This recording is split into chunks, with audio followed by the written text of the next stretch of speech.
Hey guys, this is Justin. Hello and welcome to another video. So for some reason, you guys, my audience, find carriers in Star Wars very interesting. I don't really know why that is, but I'm right there with you. There's something compelling, I guess, about a ship which derives much of its utility from what it brings into battle rather than its pure firepower. I think if I personally had to captain some sort of ship in the Star Wars universe, a warship anyways, I would want it to be some sort of command carrier where I can launch my ships, retreat behind the battle line, and sort of do whatever. But of course, there are many different types of carriers in today's video. I'm going to talk about first the basics of starfighter carrying, then I want to look at some of the archetypes. Within those sort of subclasses, I'll give you one carrier you're probably familiar with that well represents the class and one you may not be. So, put simply, and I don't think I'll blow anyone's minds here, a carrier is a ship which, at least in some part, is focused on carrying starfighters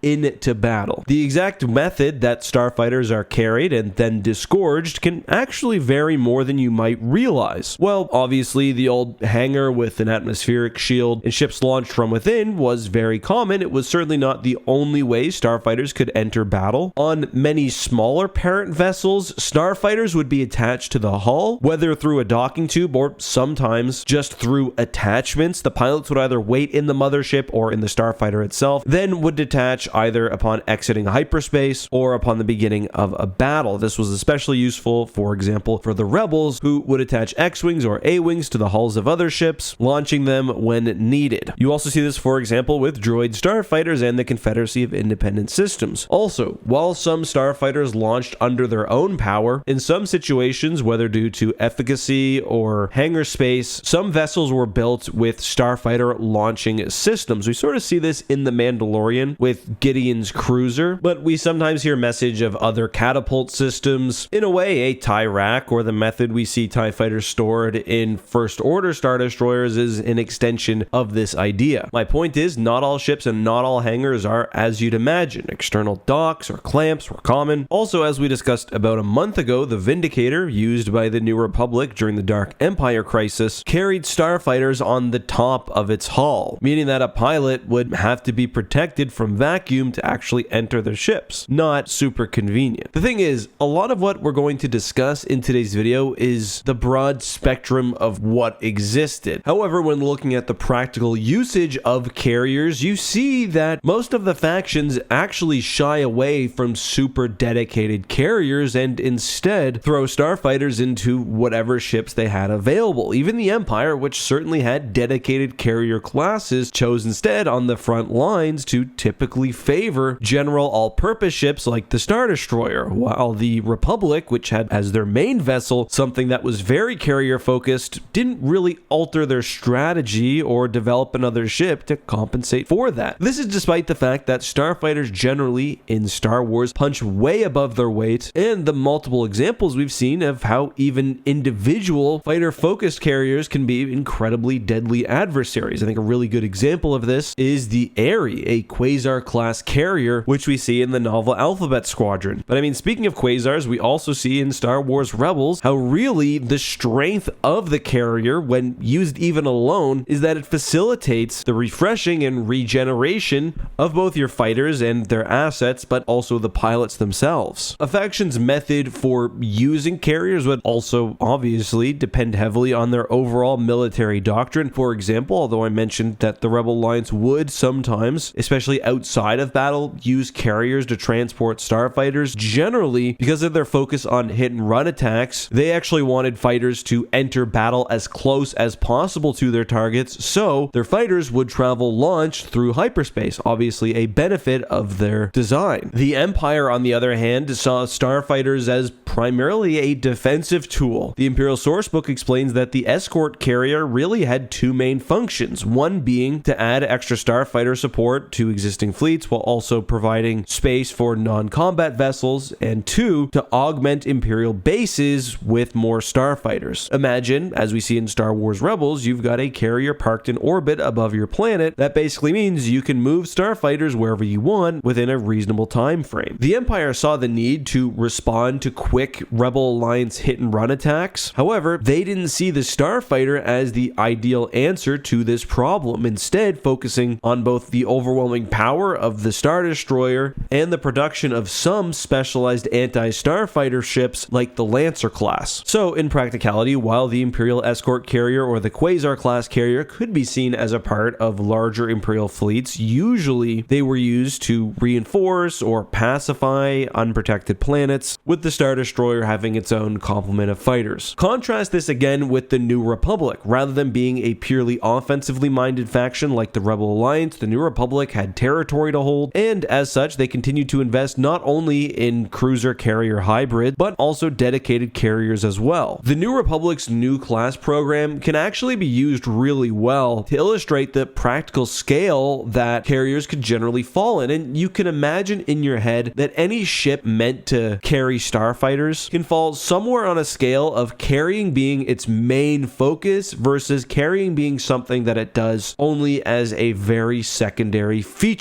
For example, the Imperial Star Destroyer carried starfighters. I wouldn't really call it a carrier. It's a massive vessel that had room and that often used that room for starfighters incidentally almost. I would just call that a warship because in Star Wars, most large warships do have some hangar space. The exception is far rarer. Ships like the Tector, which made the decision not to have hangar space for a very specialized purpose. Like the Tector was an up-close brawler meant to outpower with pure weaponry pretty much any other ship it would encounter. So that's one end of the spectrum. On the other end, you have the dedicated carriers. These were not meant for direct battle. They would disgorge their fighters, usually get somewhere safe, and if the fight came to them, they'd be a liability. We've already talked about how the Quasar and the Tonfaq, as used by the Empire, were good examples of this. The Gozanti, for its size, packed a bit more punch, but still, its general purpose was not direct combat, although it did bring fighters in. And of course, you'd even include something like an early Lucrehulk in this category, because although it is dangerous in its own right, when you consider the amount of resources that went into one of these ships, proportionally, most of its focus is on carrying not just fighters, but also the assets for a full ground invasion and occupation. The Essential Guide to Warfare actually does a really good job of explaining the push and pull that's at play here, and I'll quote it. To respond to these threats, attacking fleets must either reduce the armament of their combat warships to carry escort flights of starfighters, or else play larger fighter groups aboard dedicated carriers. Experience has shown that an effective fleet carrier, essentially a space-going airfield designed to support a battle line of warships, requires enclosed hangars and a hull at least the size of a heavy cruiser. But such huge launch bays and limited armament make them a vulnerable target. The thing is, if you're the New Republic, if you're the Empire, you can't just have your fighters sitting in space defending a planet on their own. They need fuel, the pilots need to sleep, they need support staff. And we can move on the sliding scale now to somewhere in between the pure carrier and the warship, which has secondary carrying capacity, to what I call the battle carrier. And within the battle carrier, of course, any single ship can fall more to one side than the other, but as a general principle, these were vessels powerful enough to defend themselves but also carry starfighters. The issue was they were often quite large and almost always very expensive. Probably the most famous battle carrier was the Republic's Venator class, but even there was a version of the Venator more dedicated to fighter carrying used after the Clone Wars. That was the Secutor, a larger ship with even more hangar space, but with extra cost and decreased combat capabilities. In the New Republic's new class program, as I alluded to earlier, they built ships off of certain templates. The most famous of this was their new class of Star Destroyers, the Endurance and the Nebula, with the Endurance carrying more fighters and being focused more on a fleet command role while still capable of providing some combat support, and the Nebula still carrying some fighters but more focused on direct combat. So in a way, these were both battle carriers, but the Nebula is inching a lot closer to the Star Destroyer while the Endurance is getting a lot closer to the pure carrier. Most factions tended to, on a whole, lean one way in terms of their preference for carrying and even what their battle carriers looked like. And this was partially a consequence of what they had available in terms of starfighters. For example, even the Rebel Alliance's most powerful vessels, like the Mon Calamari cruisers, offered a lot less in pure firepower than the Imp Star, so instead, a lot of focus was on carrying their deadly Alliance starfighters into battle. Both the Confederacy of Independent Systems and the Republic were also more heavily carrier focused, with, I'd say, the Venator leaning a bit more towards carrying, but with the Confederacy forced to bring a lot of carriers into battle generally because they relied on overwhelming numbers and their ships, their starfighters that is, did not have integrated hyperdrives. The New Republic and the Galactic Alliance, interestingly, continued to invest in the heavy brawling battle carrier. We see, for example, the Mediator, a powerful Mon Calamari cruiser. There's also the Mon Calamari heavy carrier variant, as made famous by the Blue Diver. There's the Galactic class battle carrier, and even ships like the MC-90 arguably continue and double down on the trend as shown by the Rebel Alliance. And when you're willing to spend a lot of money on a single capital ship with advanced technology like the New Republic did, you're able to eke a little more out of the carrying without sacrificing the overall potential of your warship. But another question you need to ask is, once you have the carrying space, what do you use it on? This is something else the Essential Guide to Warfare touches on. Before the Clone Wars, factions typically used cheap, short-range fighters, which honestly were mostly meant to engage other fighters and provide reconnaissance. Ships like the Y-Wing proved that capital ship killers could exist in starfighter form, but again, the question comes to loadout, and a need to both engage other fighters and deal damage resulted in ships like the X-Wing and the next generation Y-Wing. The Imperials obviously went in another direction, returning to the cheap starfighters, but that proved to be unsuccessful, and the New Republic doubled down on starfighter superiority, continuing to focus on hybridized fighters with ships like the E-Wing and to a greater degree the next generations of X-Wing, still making up a lot of hangar space. But that's all I've got for today's video. I was hoping to cover more about the actual mechanism and tactics of launching starfighters, for example, Thrawn's Marg Sable, but honestly, there's not a lot there. Maybe if you guys like this one though, I'll dig down a bit more for a future video. That's all I've got though. See you soon.